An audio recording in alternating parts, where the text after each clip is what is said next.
Por años ha existido un debate sobre cuál es la mejor saga y la mejor versión de Spider-Man, y es que cada una de las versiones existentes tiene su fanaticada. Algunos opinan que la mejor saga es la de Tobey Maguire, otros dicen que es la de Garfield y les duele que no pudo completarse, y otros opinan que el Spider-Man más completo es el de Tom Holland. Así que hoy trataremos de poner todos los puntos importantes sobre la mesa para decidir cuál es la mejor versión del Hombre Araña. Les habla Nati Isabel y bienvenidos a un nuevo episodio de Movie Jam TV. Y bueno, comencemos recordando que a diferencia de Tobey Maguire, Andrew Garfield y Tom Holland eran muy fanáticos de Spider-Man desde niños. This is you as a young boy. Así que para estos dos fue una gran fantasía de niños cumplida el poder interpretar al personaje. That was my first ever Spider-Man costume, yeah, which my lovely mum who's here tonight kept for me. I slept in that thing. That thing still stinks today. De hecho, años antes de tan siquiera tener la oportunidad de audicionar para el papel, cuando la versión más nueva del personaje era la de Garfield, Tom Holland expresó en una entrevista que soñaba con interpretar a Spider-Man si hacían un nuevo reinicio del personaje. What kind of superhero would I want to play? Maybe Spider-Man in like 10 years' time. The reboot of the reboot, if they made one.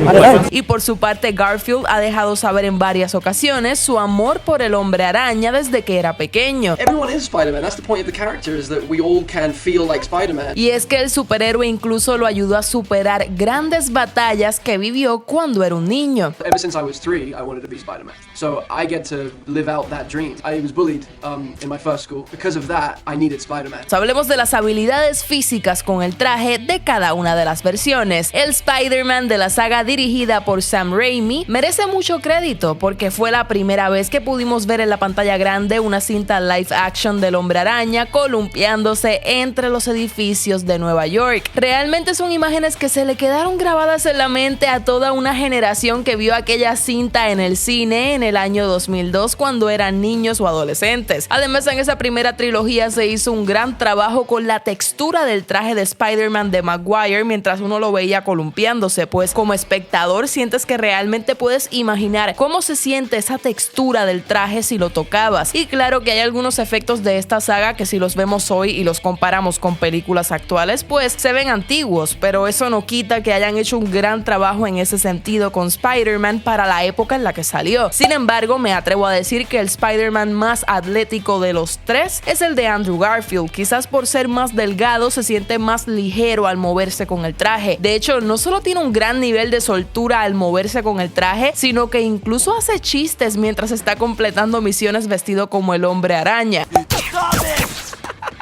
That isn't funny. It is kind of funny, man. Aunque no se puede negar que el Spider-Man de Tom Holland también se siente muy atlético, rápido y en especial ágil por ser más bajo de estatura. En sus películas se aprecia cómo está cómodo haciendo todo tipo de vueltas en el traje, columpiándose con la telaraña. Sin embargo, su traje no se siente tan real como el de Garfield y el de Maguire. Además, el traje que le otorga Tony Stark a mí personalmente nunca me gustó mucho, pues se aleja demasiado de lo que se supone que sea el traje de Spider-Man en mi opinión. Cuando hablamos de los villanos, pienso que ninguno ha llegado a superar al Green Goblin interpretado por Willem Dafoe, y es que este duende es lo suficientemente oscuro como para ser un villano que realmente intimida, pero a la vez tiene esa pizca de color en su tono necesaria para formar parte de esta saga de Sam Raimi. Diría que es el balance perfecto. Además, tenemos la oportunidad de conocer mucho de su historia de trasfondo, algo que hace que nos conectemos con él como villano. De igual manera podemos conectar con Doctor Octopus porque nos enseñan bastante también de su historia y sus motivos para hacer lo que hace. De hecho, este diría que es el segundo mejor villano que han tenido las sagas de Spider-Man, luego de la versión del Duende Verde de Dafoe. Pero cuando hablamos de los villanos de la saga de Andrew Garfield, la verdad es que ninguno tiene mucha salvación. No se puede decir muchas cosas positivas sobre ellos porque no llegan al nivel ni de Green Goblin ni del Doctor Octopus. De más está decir que la versión del Duende que aparece en la saga de Garfield da lástima al lado del trabajo que hizo Dafoe. Y de la saga de Tom Holland podemos decir que el villano más icónico es Mysterio, quien fue interpretado por el icónico Jake Gyllenhaal. Claro, en No Way Home aparecen Green Goblin y Doctor Octopus de la saga de Maguire, pero esos no los cuento aquí porque pertenecen a otro universo realmente. Ahora, si hablamos sobre la personalidad de cada uno de los Peter Parker, el de Tobey Maguire es el más clásico nerdo, el clásico outsider que se siente que no encaja, ese chico sin muchas amistades en la escuela, que busca encajar pero no está seguro de cómo lograrlo y que sueña con tener a la chica que no lo ve ve más que como un amigo. Es un niño brillante, claramente tiene un gran coeficiente intelectual, pero a nivel social pues esa inteligencia no le ayuda mucho, al menos al comienzo de la saga. Digamos que es un personaje con el que muchos jóvenes de esa edad de Peter se pueden identificar, y es un tipo de personaje que ya hemos visto mucho en otras películas de adolescentes. Pero uno de los aspectos más criticados de esta versión de Peter es que muchos lo consideran muy llorón, y es que cómo olvidar todos los memes que hay de las expresiones extrañas con su rostro que hacía Maguire, en especial cuando le tocaba llorar. Aunque hay quienes se excusan esto diciendo que el Peter de los cómics también solía ser así de sentimental y vulnerable, en especial en los primeros cómics del personaje que estrenaron en la década del 60, en 1962 para ser exactos. En el caso del Peter de Andrew Garfield se podría decir que es demasiado cool para ser Peter Parker, al menos esa siempre ha sido mi opinión. La versión de Peter de esta saga se basa mayormente en cómics más recientes, en los que se presenta a un Peter nerd, pero un poquito más confiado en la forma en la que se desenvuelve socialmente, aunque la película aún lo presenta como un outsider que se siente que no encaja,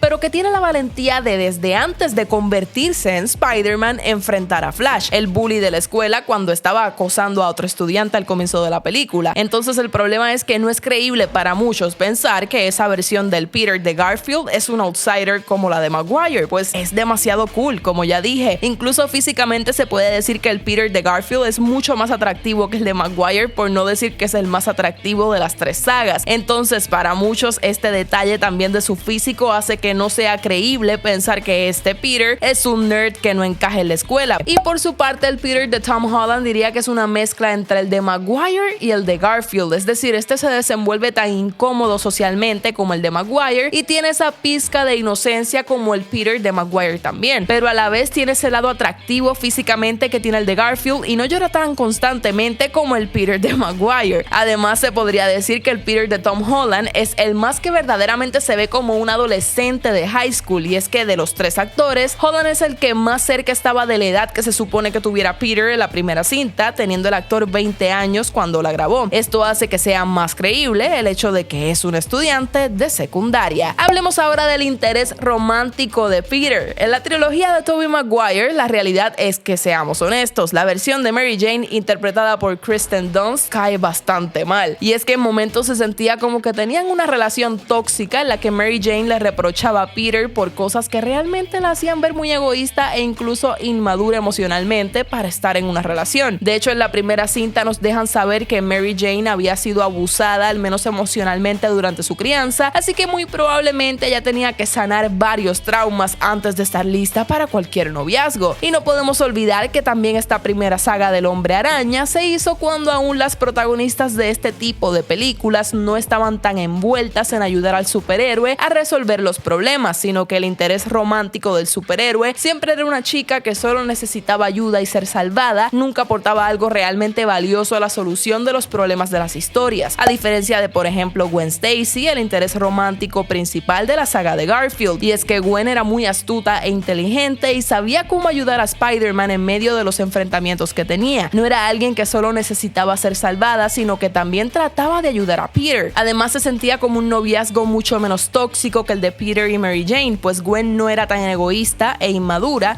como presentan a Mary Jane en la primera trilogía. Y por supuesto nadie puede negar la gran química que había entre Garfield y Emma Stone, o sea, wow, realmente se sentía como un romance épico y era evidente que tenían una relación amorosa en la vida real, pues la química que mostraban en la pantalla se sentía muy real y era muy superior a la de Mary Jane y el Peter de Maguire. Y en el caso de Michelle Jones, apodada como MJ en la saga de Tom Holland, digamos que también es un personaje que se involucra más en la solución de problemas, al igual que Gwen Stacy. De hecho es igual de inteligente que Gwen, diría yo. Mi problema con MJ, interpretada por Zendaya, es que es demasiado amargada y pesada en un principio, pero al menos su personaje va evolucionando y desarrollándose de tal forma que con el pasar de las películas de esta saga te cae mejor porque la vas entendiendo, y ella misma también, al tenerle más confianza a Peter y a Ned, aprende a ser más sociable y amable con ellos. Y me gusta el hecho de que Peter se fijó en ella tal cual es, a pesar de no ser la típica chica de las películas que se maquilla mucho o se pone ropa súper linda. Y no es que haya algo malo con eso, pero claramente es alguien que no está a la par con los estándares de belleza que usualmente tiene el interés amoroso de las películas de superhéroes. Diría de hecho que la relación de Peter y MJ me parece la más realista y hasta la más sana de los tres romances de esta saga. sagas. Aunque a pesar de que Holland y Zendaya tienen química en la pantalla porque son novios en la vida real, me atrevo a decir que Emma Stone y Andrew Garfield transmitían aún más química en sus escenas. Ahora hablemos del tono de las películas, y es que el tono de las películas de Tobey Maguire se siente más caricaturesco. El color de las escenas y cómo se desenvuelven los personajes se siente más como si estuvieran sacadas literalmente de un comic book. Además, esta saga tiene unos colores más vivos y rojizos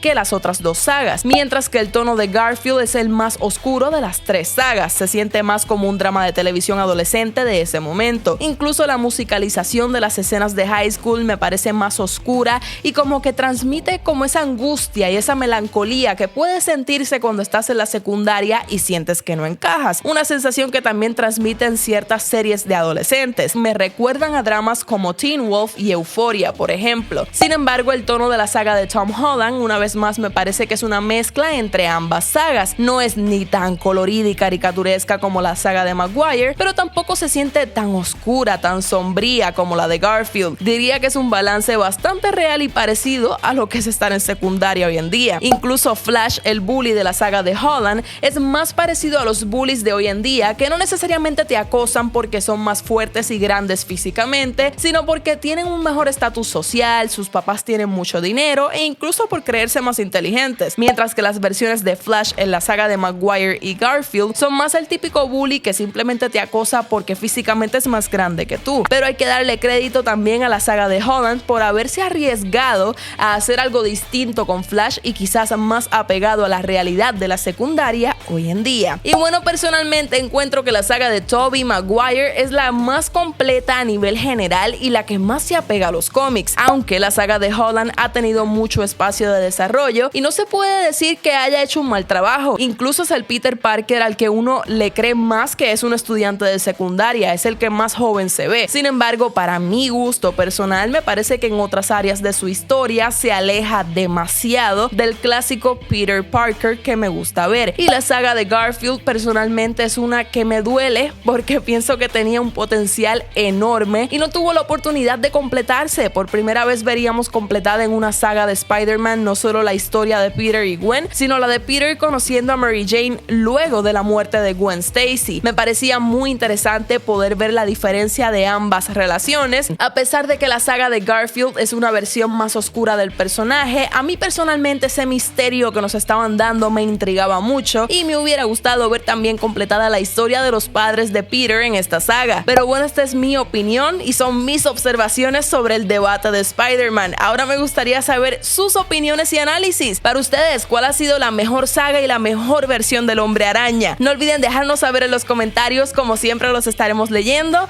y recuerden darle like a este episodio, suscribirse a este canal y darle click a esa campanita para recibir contenido semanal de sus series, películas y actores favoritos. Además, no olviden seguirnos en Instagram como MovieJamTV para más contenido de cine y entretenimiento.